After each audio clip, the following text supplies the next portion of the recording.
বাংলাদেশে চলমান বন্যার পরিস্থিতি এবং ছাত্র জনতার আন্দোলনে দেশ থেকে সাবেক প্রধানমন্ত্রী শেখ হাসিনা চলে যাওয়ায় এছাড়াও বিভিন্ন কারণে বাংলাদেশে বর্তমানে ভারত বিরোধিতা চলছে। আর এই ঘটনাকে কাজে লাগিয়ে ভারত পেঁয়াজের দাম বাড়িয়ে দেয়।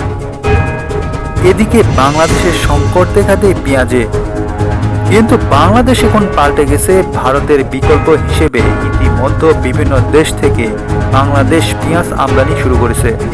এর মধ্যে বাংলাদেশ, চীন, পাকিস্তান, মিশর, থাইল্যান্ড সহ বিভিন্ন দেশ থেকে পেঁয়াজ আমদানি শুরু করেছে।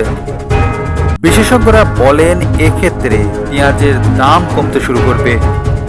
বাংলাদেশ যদি ভারত থেকে পেঁয়াজ আমদানি না করে সেক্ষেত্রে ভারত কি ক্ষতির সম্মুখীন হবে সে সম্পর্কে বিস্তারিত জানবেন। বিভিন্ন আড়তগুলোতে দেখা যায় পাকিস্তান, মিশর, চীন এবং থাইল্যান্ড থেকে পেঁয়াজ আমদানি শুরু করেছে বাংলাদেশ। দেখা গিয়েছে চলতি সপ্তাহের শুরুতে বেড়েছে পেঁয়াজ সহ অন্যান্য পণ্যর সরবরাহ।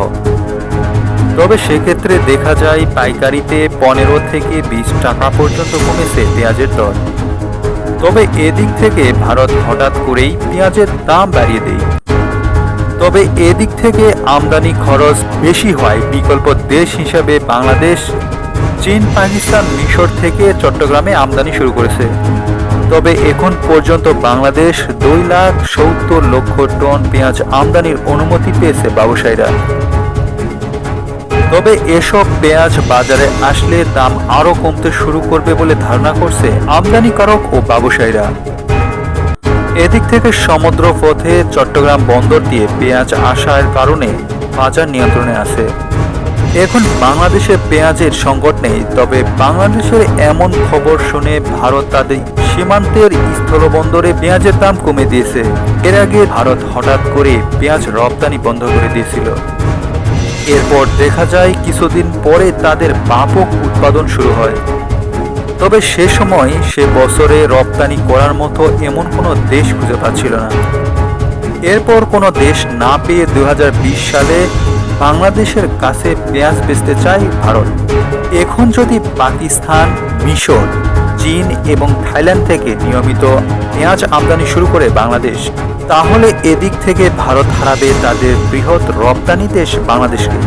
তবে এদিক থেকে নেটিজনদের দাবি, বাংলাদেশে যদি পেঁয়াজ উৎপাদন বৃদ্ধি পায় তখন দেখা যায় ভারত তাদের রপ্তানি বৃদ্ধি করে দেয়।